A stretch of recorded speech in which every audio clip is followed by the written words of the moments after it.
చాలా నిశ్శబ్దంగా ఉండాలా.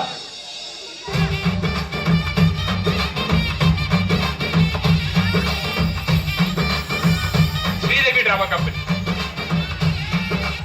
చూడు చంద్రయ్య, నీకు ఇప్పటికే 2 సార్లు హార్ట్ స్ట్రోక్ వచ్చింది. ఇంకోసారి వచ్చిందంటే బ్రతకడం కష్టం. నీకు చాలా సార్లు చెప్పాను నువ్వు ఎక్కువ పని చేయకుండా రెస్ట్ తీసుకో అని. కానీ నువ్వు కూతురు ఆనందం అని చెప్పి నీ ఆరోగ్యం పాడు చేసుకుంటున్నావు. ఇలా అయితే బ్రతకడం కష్టం అయ్యా. నా కూతురి ఆనందం కంటే నాకు ఏది ముఖ్యం కాదు. తనని ఆనందంగా ఉంచడంలోనే నేను ఆనందంగా ఉంటాను. నాన్న త్వరగా రా నాన్న, నాకు బాగా ఆకలేస్తుంది. తొందరగా ఇంటికి వెళ్ళిపోదాం.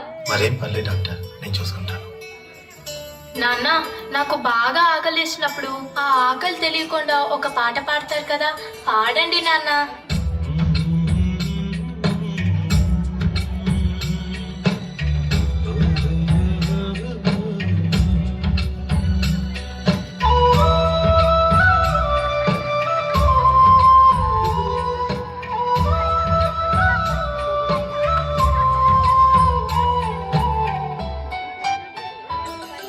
గుమ్మడి గుమ్మడి ఆడిందంటే అమ్మాడి, డాడీ ఊపిరిలో మురిసే కూచిపూడి.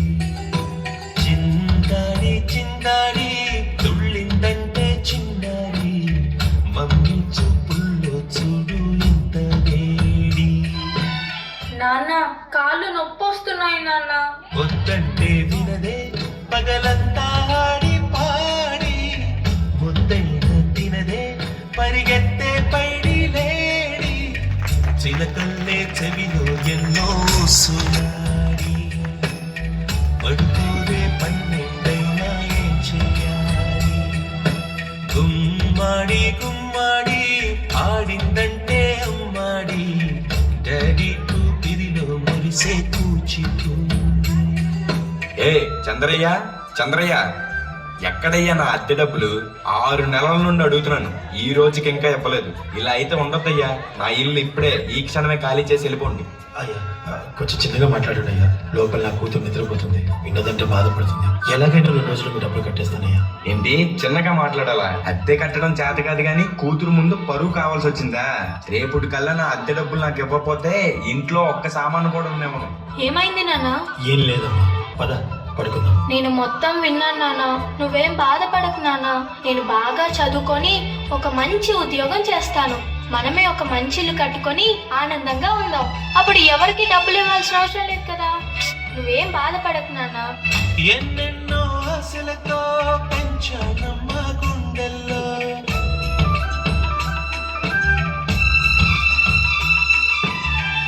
ఎన్నెన్నో ఆశలతో పెంచానమ్మ గుండెల్లో, నువ్వే నా కలలన్నీ పెంచాలే నీ కన్నుల్లో. నా తల్లివి నువ్వు, నీ తండ్రివి నేను, ఎవరినెవరు లాలిస్తున్నారు. ఏమైంది నాన్న? డాన్స్ చెయ్యి నాన్న. చిత్రంగా చూస్తుంటే నీ కన్నకి పొంగిందే ఆ చూపులు పాలవెల్లి. నాన్న రేపు నాకు ఢిల్లీలో ఇంటర్వ్యూ ఉంది. అందులో కానీ నేను సెలెక్ట్ అవుతే 60,000 జీతం వస్తుంది. ఇక మన కష్టాలన్నీ తీరిపోతాయి, హ్యాపీగా బ్రతికేయచ్చు. నీ ప్రశ్నలు నీవి, ఎవ్వరో బదులెవ్వరుగా. జాగ్రత్త అమ్మా, నీకోసం ఎదురు చూస్తూ ఉంటాను. త్వరగా వచ్చేవా? ఖచ్చితంగా ఆ జాబ్ ని సంపాదించే వస్తా. ఏ గాలో నిన్ను తరుముతుంటే అల్లరిగా, మరి నేను వెళ్ళొస్తాను నాన్న, నువ్వు జాగ్రత్తగా ఉండు. ఆగాలో లేదు తెలియదంటే చెల్లదుగా. ఈ జాబ్ నాకు చాలా అవసరం. మా నాన్న నా కోసం ఎంతో కష్టపడ్డాడు. మా నాన్నని హ్యాపీగా ఉంచాలంటే ఈ జాబ్ నాకు రావాలి. బతుకంటే పడి చదువా, అనుకుంటే అతి సులువా.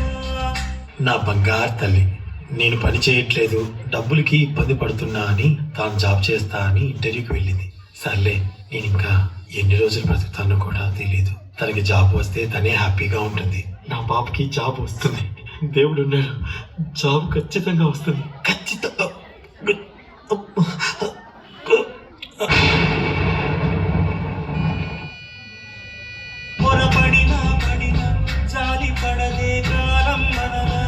You are selected.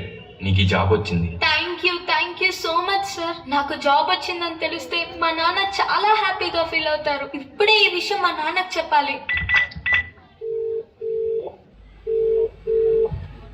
ఏంటి నాన్న ఫోన్ లిఫ్ట్ చేయట్లేదు? సరేలే, డైరెక్ట్ గా వెళ్ళి సర్ప్రైజ్ చేద్దాం. ఆయన హ్యాపీగా ఫీల్ అవ్వడం నేను కల్లారా చూడాలి. ఒక నిమిషం ఆగిపోదే కరెక్ట్ ಅದಕ್ಕೆ ಬೇಸ್ಮೆಂಟ್ ಟಚ್